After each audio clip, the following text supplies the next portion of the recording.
বুঝতে পারি না এটা যে আমাদের সাথে আমি বেয়াদবিও করতে চাই না, কিছু করতে চাই না। আপনি তো রং করেছেন, আপনি তো জি রং মাফ করে দেন, অন্যায় করেছে আমি বুঝতে পারি না ভাই। আর রোডে থাকি বুঝেন না, অটো তো চালাই ভাই, মাথায় কত যাত্রী উঠে নামে, রংটা আমারই হয়েছে ভাই। আমার দৈনিক যাওয়ার পথ তো এটা ভাইয়া, এই কারণে মনে করেন আমি দৈনিকই যাই। তো লাস্ট ট্রিপ কি কারণে যাবো ভাই? আমি অবৈধ কোনো কাজ করি নাকি? আমি এই রিক্সা চালাই গেছি, আমাকে থামাইতে বলছে ভাই। আমি ভয় পেয়ে গেছি যে আমার গাড়িগুলি যদি আটকায়, কারণ আমি রোডে দিয়ে আগারগাঁও দেখছি। আমিও তো থেমেছি ভাই, একটু হয়তো সামনে যায়।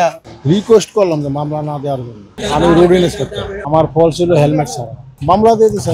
হেলমেট আমার আছে, আমি ওই রুগী একটা হাট পাউন্ডে ভর্তি, তো আমি গেল আমার অফিস থেকে বালিশটা নিয়ে যাচ্ছি। এই হেলমেটটা তখন বৃষ্টি দেখুন ছুঁয়ে আমি চলে আসছি বলে।